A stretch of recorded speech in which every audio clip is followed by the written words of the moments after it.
Everyone. आज हम पढ़ने जा रहे हैं पार्लियामेंट ऑफ इंडिया। ठीक है, तो जैसे जो संसद होती है, आज हम क्या पढ़ेंगे? संसद। संसद के जो होते हैं हमारे 3 अंग होते हैं। ठीक है, तो जैसे कि ये हमारी पार्लियामेंट है, पार्लियामेंट में 3 होते हैं। ठीक है, एक होता है हमारा लोकसभा, एक होता है हमारा राज्यसभा और एक होते हैं प्रेसिडेंट। ये आपको ध्यान रखना है, क्योंकि सब लोग क्या सोचते हैं कि इसके दो सदन दो होते हैं, लोकसभा और राज्यसभा, लेकिन जो प्रेसिडेंट है वो क्या है, इसके अभिन्न अंग है। तो आज हम यही पढ़ेंगे पार्लियामेंट ऑफ इंडिया।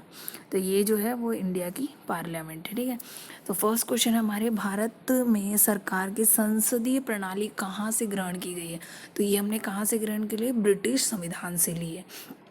जो भी संसद की जो भी प्रणाली है, व्यवस्था है, जो भी इसकी, हमने कहाँ से ली? ब्रिटिश संविधान से ली है।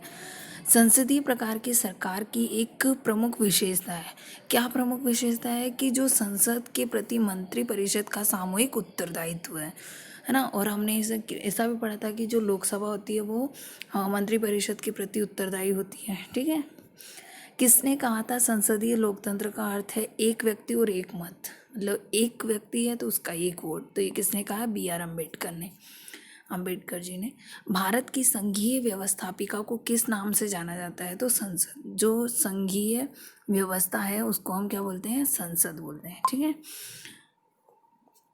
निम्न में से कौन भारत की संसद का अंग नहीं है? तो हमने सबसे फर्स्ट पढ़ा था कि संसद के अंग क्या है? लोकसभा, राज्यसभा और प्रेसिडेंट।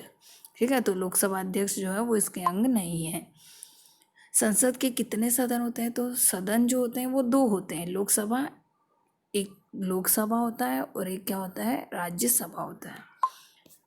संसद का निम्न सदन कौन सा होता है? तो निम्न सदन, लोअर हाउस जो होता है वो कौन सा होता है? लोकसभा।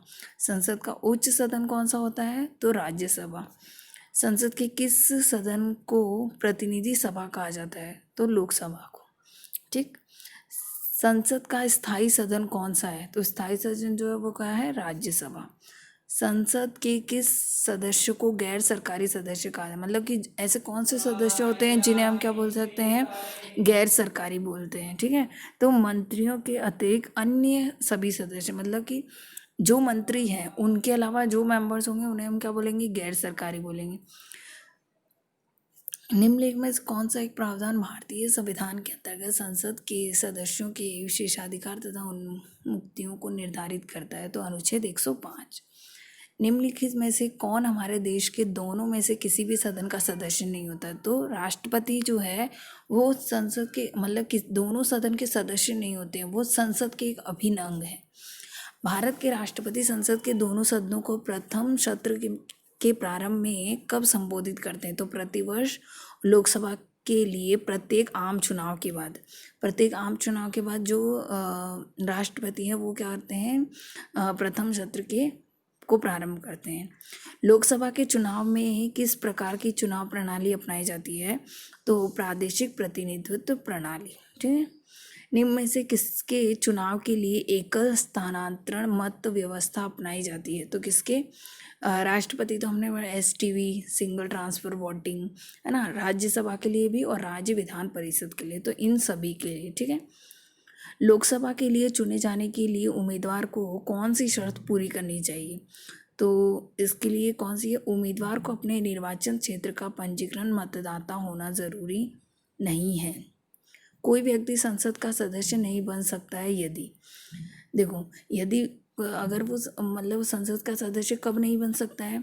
चुनाव में भ्रष्ट आचरण के तहत दोषी करार दिया गया हो, दिवालिया घोषित कर दिया गया हो, चुनाव खर्च या ब्यौरा समय पर देने में विफल रहा हो। तो ये सभी संसद के किसी सदस्य की सदस्यता तब समाप्त समझी जाती है यदि वह बिना सदन को सूचित किए अनुपस्थित कब तक रहता है? 60 दिन तक। अगर 60 दिन तक वो नहीं आता है किसी भी सत्र में तो उसकी सदस्य अपने आप स्वतः ही समाप्त हो जाएगी। भारतीय संसद का कौन कौन भंग कर सकता है? तो राष्ट्रपति जो है वो क्या कर सकते हैं? हमारी संसद को भंग कर सकते हैं। ठीक है, कौन सा संविधान संशोधन अधिनियम संसद सदस्यों और विधानसभा सदस्यों को अयोग्यता से संबंधित है? तो 52वां संशोधन अधिनियम। सांसदों की अयोग्यता संबंधी विवादों का फैसला कौन करता है? तो चुनाव आयोग से परामर्श लेकर राष्ट्रपति करते हैं। सांसदों के वेतन का निर्माण कौन करता है? तो संसद करेगी कि कितना वेतन देना है, क्या देना है। ये संसद के 2 क्रमिक अधिवेशनों के मध्य कितना समय अंतराल होता है? तो 6 माह का समय अंतराल, मतलब एक साल में 2 सत्र हो सकते हैं, तो 6 महीने के 2, ठीक है, तो 6 माह का अंतराल होता है।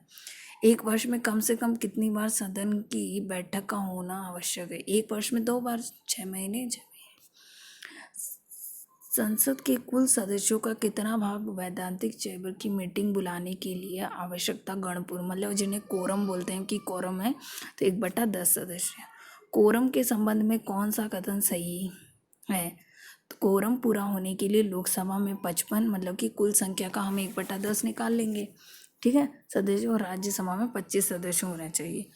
भारत की संचित निधि में धन निर्गम पर किसका नियंत्रण होता है? तो संसद का। जो संचित निधि है उस पर संसद का होता है, ठीक है। भारतीय संविधान के अधीन विधान की अवशिष्ट शक्तियाँ किस में निहित होती है? तो संसद में निहित होती है। किसी विधेयक को संसद के दोनों सदनों द्वारा अलग अलग विशेष बहुमत से पारित करना आवश्यक होता है? संविधान संशोधन, मतलब कि दोनों सदनों में अलग अलग पारित हुआ, लोकसभा में भी और राज्यसभा में भी। तो ये संविधान संशोधन विधेयक है। संसद के दोनों सदनों का संयुक्त अधिवेशन कब बुलाया जाता है? तो देखिए, जब बी और सी है ना, तो देखो, एक तो बी है, जब एक सदन द्वारा पारित विधेयक दूसरे सदन अस्वीकार कर लिया जाता है। और सी क्या बोल रहा है? विधेयक में किए जाने वाले संशोधन के संदर्भ में दोनों सदन असहमत हो, तब हम क्या कर सकते? संयुक्त अधिवेशन बुलाते। तो बी और सी इसका सही जवाब हो जाएगा। भारतीय संसद की दोनों की संयुक्त बैठक किस संबंध में होती है? तो साधारण विधेयक के संबंध में। साधारण विधेयक से संबंधित गतिरोध को दूर करने के लिए संसद के दोनों सदनों की संयुक्त बैठक कौन बुलाता है? तो संयुक्त बैठक राष्ट्रपति जी बुलाते हैं।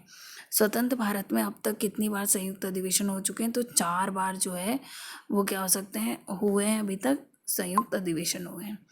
संसद के दोनों सदनों के संयुक्त अधिवेशन की अध्यक्षता कौन करते हैं? तो संयुक्त अधिवेशन जब भी होता है ना, संयुक्त अधिवेशन जब भी होता है तो उसकी अध्यक्षता कौन करते हैं? राष्ट्रपति जी करते हैं। सदन के दोनों सदनों का सत्रावसान कौन कर सकता है? तो राष्ट्रपति जी कर सकते हैं, ठीक है। अग्रलिखित में से वह व्यक्ति कौन है जो संसद सदस्य नहीं है लेकिन जिसे संसद को संबोधित करने का अधिकार है? तो भारत का अटॉर्नी जनरल। संसद की कार्यवाही में प्रथम विषय कौन सा होता है? प्रश्नकाल होता है। संसदीय प्रणाली को कौन सी प्रथा भारत की देन है? शून्यकाल। भारतीय संसद में कामकाज में शून्यकाल का क्या अर्थ है? प्रश्नकाल और अगली कार्यसूची के बीच का, मतलब कि जैसे कि मान लो 12 से 1 तक हमारा प्रश्नकाल है, तो उसके बीच में जो 0 और होता है वो 1 से 2, उसके बाद।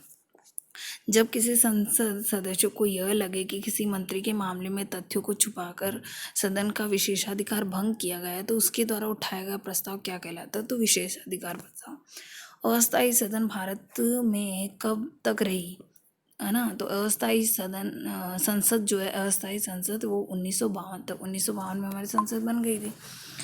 संसद भवन, पार्लियामेंट हाउस का उद्घाटन कब हुआ? तो ये पार्लियामेंट जो हाउस था इसका उद्घाटन कब हुआ? 1927 में। मोस्ट टाइम भी 1927, ठीक है। संसद भवन का उद्घाटन किसने किया था? तो लॉर्ड इरविन ने। लॉर्ड इरविन जो थे उन्होंने क्या किया था? पार्लियामेंट हाउस का उद्घाटन किया था। ये भी हमारा क्या हो जाएगा? मोस्ट टाइम पे हो जाएगा, ठीक है। तो अगर आपको ये वीडियो अच्छा लगा है तो इसे लाइक करना बिल्कुल ना भूलें। Thank you so much for watching.